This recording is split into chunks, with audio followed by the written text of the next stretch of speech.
नमस्कार जोहार, मैं पायल त्रिवेदी और आप देख रहे हैं न्यूज झारखंड। समय हो चला है झारखंड की तमाम बड़ी खबरों को जानने का और उनसे अपडेट होने का। तो चलिए जानते हैं झारखंड की तमाम बड़ी खबरों को फटाफट अंदाज में। इससे पहले अगर आपने हमारे चैनल को लाइक नहीं किया है, सब्सक्राइब नहीं किया है, तो हमारे चैनल को लाइक कर दीजिए, सब्सक्राइब कर दीजिए, साथ ही बेल आइकन को प्रेस कर दीजिए ताकि चैनल से जुड़ी तमाम अपडेट आपको मिलती रहे। और चलिए शुरू करते हैं आज की महत्वपूर्ण और पहली बड़ी खबर से।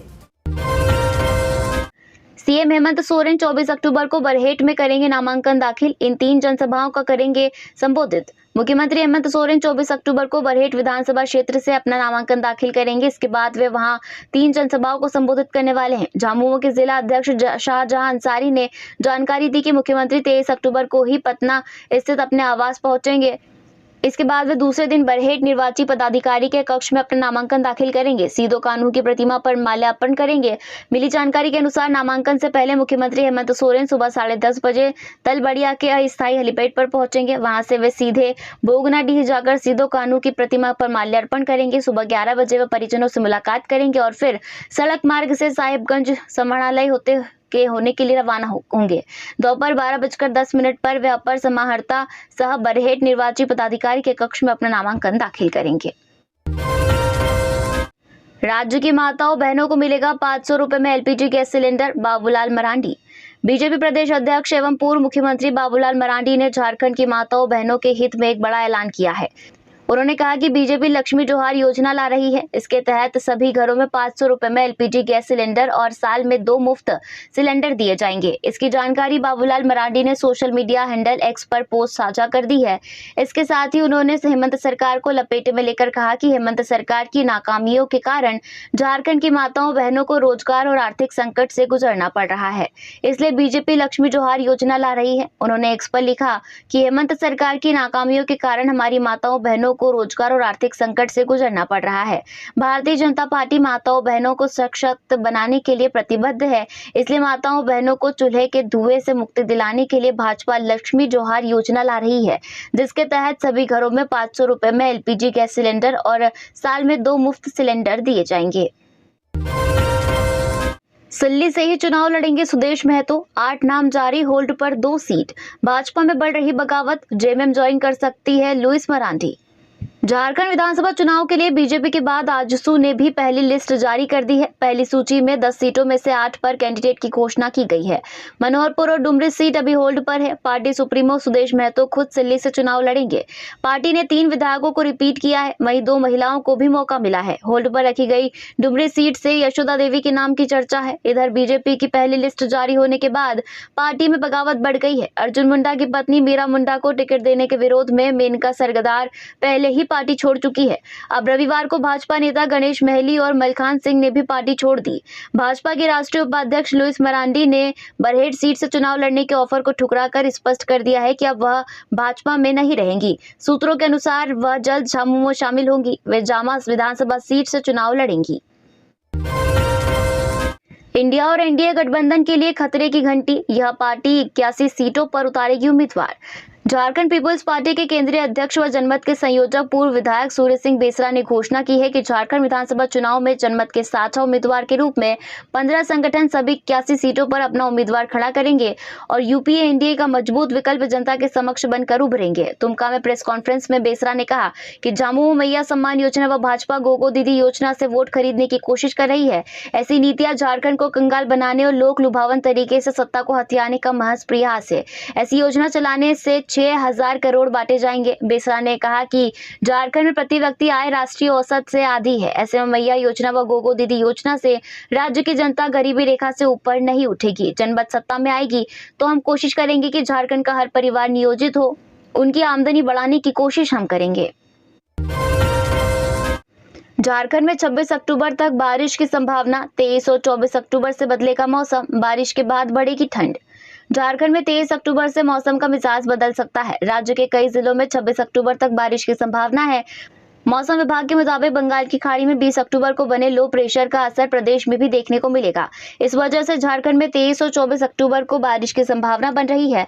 इसका असर 26 अक्टूबर तक रहेगा, यानी 26 अक्टूबर तक राजधानी और आसपास के हिस्सों में तेज बारिश हो सकती है। आकाशीय बिजली गिरने की भी संभावना है। इसे लेकर मौसम विभाग ने येलो अलर्ट जारी किया है। इस दौरान तापमान में गिरावट दर्ज की जाएगी।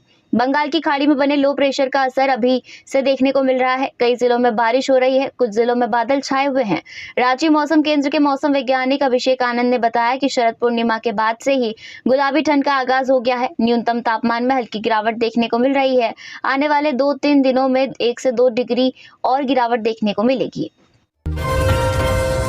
गिरिडीह के पंडरी में 2 कारों की टक्कर में यूपी के 2 सहित 3 की मौत। सड़क हादसे में सोमवार को 3 लोगों की मौत ऑन द स्पॉट हो गई। गिरिडीह के तारा टांड थाना इलाके के पंडरी में हुए इस दर्दनाक हादसे में मारे गए लोगों में 2 यूपी के देवरिया जिले के 60 वर्षीय कैलाश सिंह, 60 वर्षीय सुरेंद्र सिंह और बोकारो के 45 वर्षीय राजीव रंजन सिन्हा शामिल है। इस हादसे की जानकारी मिलने के बाद ताराटांड थाना पुलिस ने घटनास्थल पहुंचकर मामले की जानकारी ली। तीनों मृतकों के शवों को पोस्टमार्टम के लिए सदर अस्पताल भेजा। इधर जानकारी मिलने के बाद देवरिया के दोनों मृतकों के करीबी और बनियाडीह निवासी मनोज सिंह और बोकारो के मृतक राजीव रंजन सिन्हा के मक्कतपुर के रिश्तेदार बंटी बर्दियार, विक्की बर्दियार समेत कई लोग सदर अस्पताल पहुंचे। इस दौरान राजीव रंजन सिन्हा के भतीजा विक्की बर्दियार ने बताया कि उनके फूफा राजीव रंजन सिन्हा यूपी के देवरिया के दोनों सुरेंद्र सिंह और कैलाश सिंह के साथ धनबाद से देवघर जा रहे थे। तीनों अपने स्विफ्ट डिजायर गाड़ी से धनबाद से गिरिडीह होते हुए देवघर जा रहे थे। इसी दौरान पंडरी के समीप गिरिडीह से धनबाद की ओर जा रहे स्विफ्ट बोलेरो गाड़ी ने आमने सामने की टक्कर हो गई। टक्कर इतनी जबरदस्त थी कि दोनों गाड़ियों के ऊपर खच्चे उड़ गए और स्विफ्ट डिजायर गाड़ी में बैठे सुरेंद्र, कैलाश और राजीव रंजन सिन्हा की मौके पर ही मौत हो गई। महिलाएं ऐसी सरकार चुने जो उनके अधिकारों की रक्षा करे। बाबूलाल बोले, हेमंत सरकार में बड़ा है अपराधों का ग्राफ।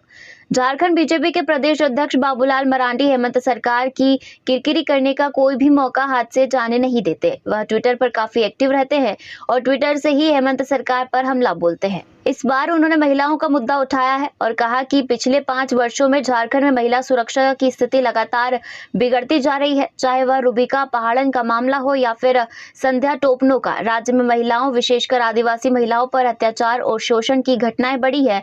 यहाँ तक कि पुलिस सेवा में कार्यरत महिलाएं भी इन घटनाओं से अछूती नहीं रही है।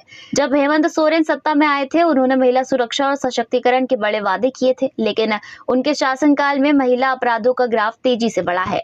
उन्होंने कहा कि पिछले कुछ वर्षों में झारखंड ने एक शर्मनाक रिकॉर्ड कायम किया है, जहां देश में सबसे अधिक आदिवासी महिलाओं पर हमले और शोषण की घटनाएं दर्ज की गई है।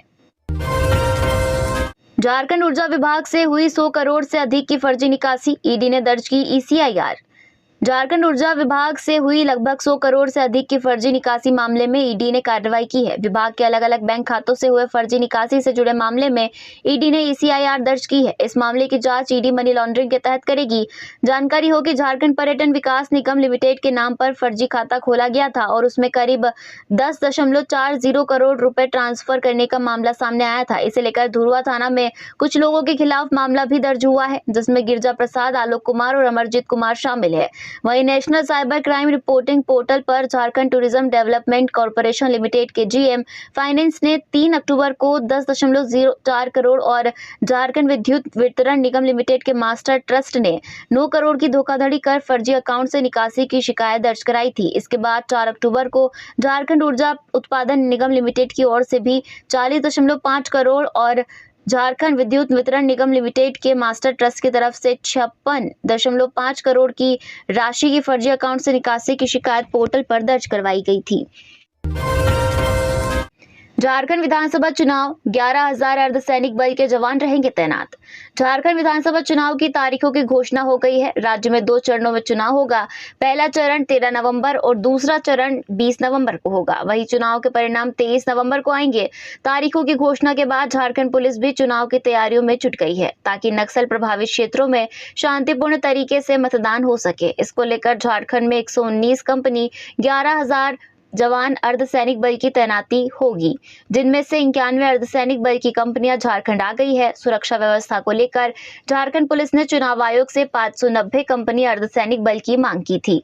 3 से 5 कंपनी अर्धसैनिक बल एक जिला को मिल सकेगा। इन बलों को flag march, area domination, checking आदि के कार्यों में लगाया जाएगा, ताकि आम जनों में यह विश्वास जगे कि चुनाव के मद्देनजर सुरक्षा व्यवस्था चाक चौबंद है।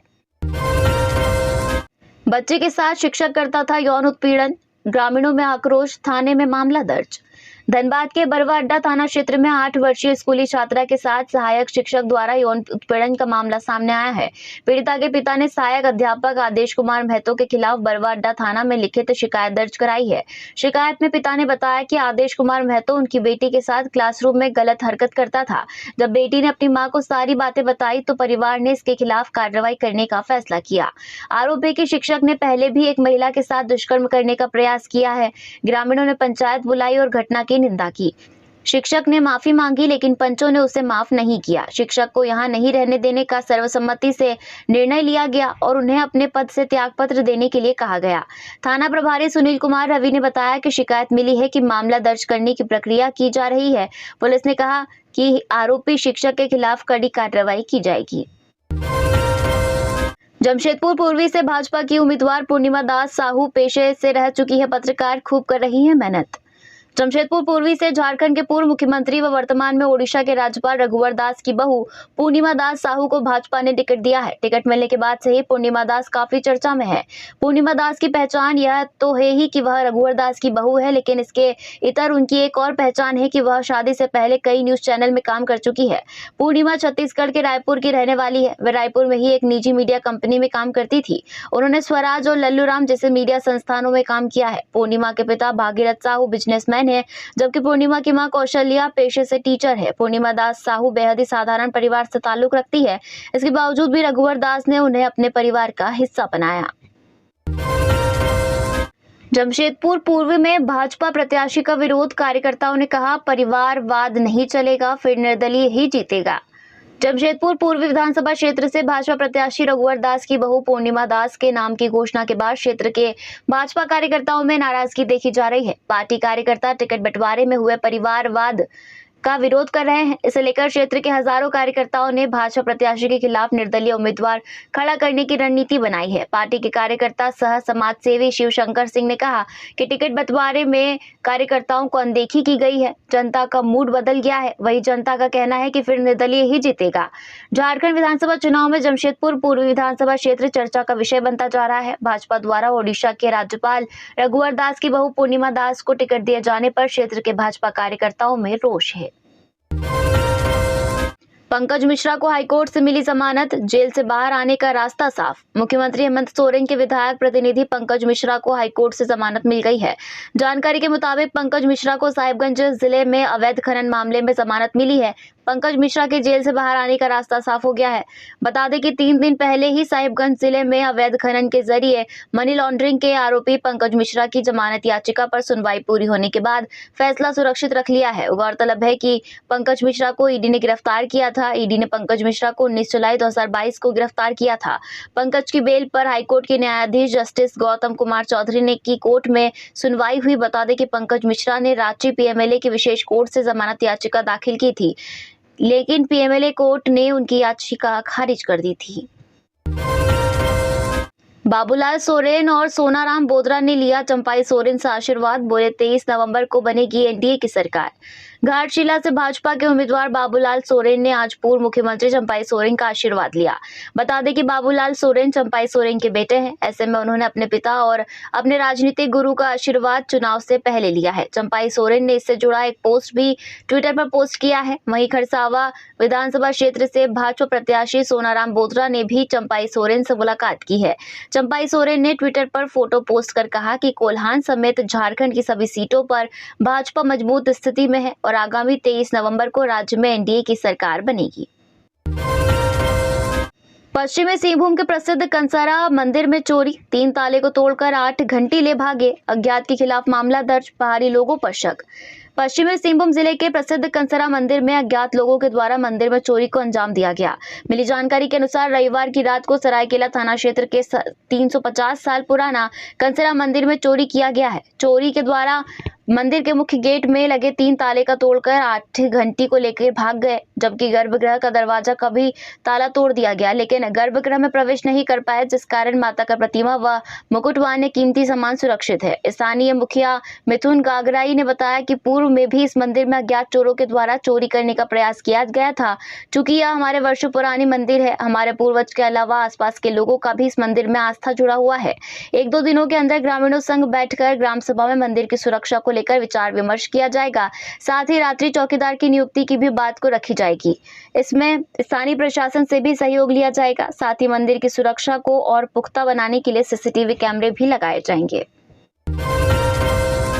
विधानसभा चुनाव को लेकर एसपी ने मंडल कारा का औचक निरीक्षण किया। विधानसभा चुनाव को लेकर सरायकेला खरसावां पुलिस प्रशासन ने निर्वाचन आयोग से प्राप्त निर्देश के आलोक में सख्ती बढ़ा दी है। निष्पक्ष, पारदर्शी और भयमुक्त वातावरण में चुनाव संपन्न हो, इसको लेकर जिला पुलिस कप्तान लगातार अपराधियों की गतिविधियों पर नजर बनाए हुए हैं। इसी कड़ी में रविवार देर रात एसपी मुकेश कुमार लुनायत सरायकेला मंडल कारा का औचक निरीक्षण करने पहुंचे। इस दौरान उनके साथ सदर एवं चांडिल एसडीओ सरायकेला एवं चांडिल एसडीपीओ सरायकेला एवं चांडिल प्रखंड विकास पदाधिकारी, अंचलाधिकारी, कांड्रा थाना प्रभारी सहित कई अन्य वरीय अधिकारी मौजूद रहे।